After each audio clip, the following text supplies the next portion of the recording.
Hi, my name's Kay. Hi, I'm G. My partner feels more like a dog and I feel more like a cat. Meow.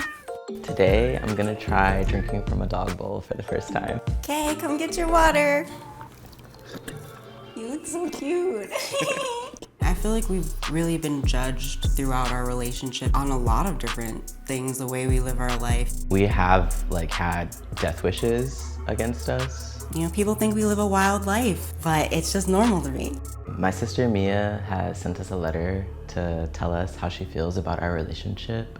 When I learned of it, my eyes grew big and I fell silent, shocked and alarmed. I'm Kay and this is my partner G. People judge my relationship because I feel more like a dog and G feels more like a cat. We met online. Yeah, and that was in 2008 during our senior year of high school. These ones or these ones? The pink ones. What do you think?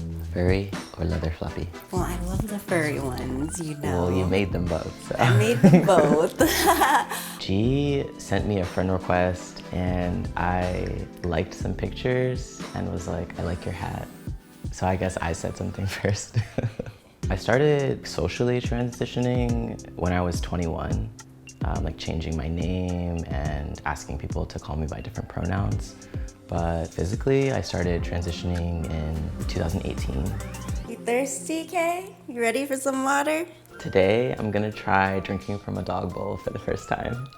Kay, come get your water.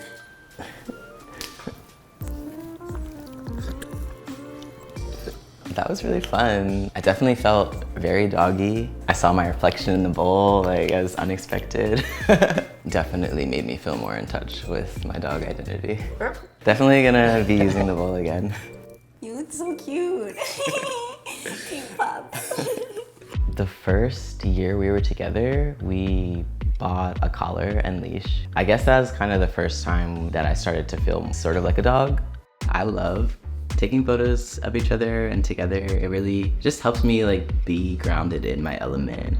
I feel like I've always kind of been a cat. From a young age, I had a little cat who basically grew up with me. Certain things about me are just very cat-like. We had dogs growing up and also cats, and I definitely felt more of an affinity with the dogs. Once we got together, it came out of me more because certain qualities the way I feel devoted or want to be in service or just want to be near each other in this sort of companionship way. Specifically, I identify as a black cat because a black cat is very misunderstood in society. I'll bark or sort of growl or whimper, and G can sort of understand what I'm meaning in those moments. I do wear a collar often. This collar in particular is an actual dog collar. Mine says, K, my puppy love forever, and then the back says, if lost, return to G. And mine just says, G, forever by your side, my love. My sister Mia has sent us a letter to tell us how she feels about our relationship. And I'm nervous to read it. When we first got together, she was pretty hesitant. Yeah, I wasn't full on board support. I'm not really sure how she feels about the cat and dog personas. It's not something I talked to her about. K and G, at the beginning of your relationship, I remember you two being young and oh so in love. K, our mother said it was just a phase. And even though I saw you happy, I think I believed that maybe you're dating G and moving out of state to be with G as soon as you both graduated high school was just a symptom of your rebel ways. With you, I often process things in terms of trying to protect you, doing whatever I can to help you be safe and well. G, it took a while for us to meet, but when we finally did, it didn't take long for me to discover that Kay had found someone special. I don't know if you know this, but I was suspicious of your introversion at first. Over time, I've learned that is part of your beauty and part of your reflective, observant, and sensitive ways. Although I have an unwavering lens of love and support for y'all, I'd be lying if I didn't say that some of your changes have thrown me for a loop. We started making adult films 12 years ago. Sometimes being in these personas is included in our adult content, but not always. When you started producing adult content, I had mixed feelings. Nevertheless, it has been interesting to see how that side of your life has evolved through your films, which I have not seen, but I'm proud of y'all for producing. When I learned of it, my eyes grew big and I fell silent, shocked and alarmed. While it doesn't ever arise in my daily conversation, I'd likely feel a bit awkward if it did. I tend to click away if I see any risque imagery or footage on your socials, and that is pretty much my philosophy. I feel like we've really been judged throughout our relationship on a lot of different things, the way we live our life. You know, people think we live a wild life, but it's just normal to me. People have judged us for just wanting to show something that people think should be private in the public. I feel like a lot of people have said things like, why do you want to put that out there? Aren't you ashamed to show yourself in this way? We do have like people who will report our posts and who will be like constantly like hating on us, but most of our network is like very supportive of us. We have like had death wishes against us. That doesn't necessarily feel as much about like the judgment, but there was a level of just like an intense hatred toward us. Like that was unwarranted. Being judged by others has definitely motivated me to just be more of myself and put myself out there. And like for every hater, we have like more than one person showing us support. When people say hateful things about something they don't understand, it is an expression of their own ignorance and fear. We're gonna go to the local dog park today to run around. Woof. Meow.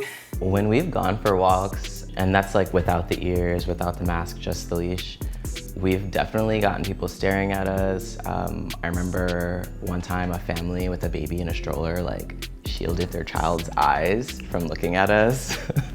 People will ask like, can I get on the leash too? People will honk their horns. We usually just laugh. Regarding the cat-dog persona, that is probably the least processed thing for me. I don't think I really understand it. I don't know much about it and tend not to want to see anything that would suggest sexy time with y'all. As two creatives, I see your expression of yourselves and your love as part of the long unfolding of your relationship. It is unique, like you both are, and as long as you are happy and feeling whole in who you are, I am happy for you. Your resilience, forgiving natures, and commitment to caring for one another while honoring yourselves leads me to believe you both will stay together as long as you both desire, which I'm under the impression is for the long haul. With love, Mia. Yay, good job. Thanks.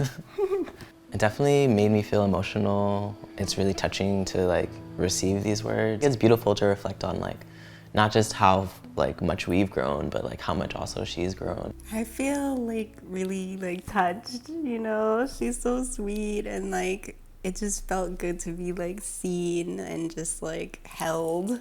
I think our relationship works because we really complement each other.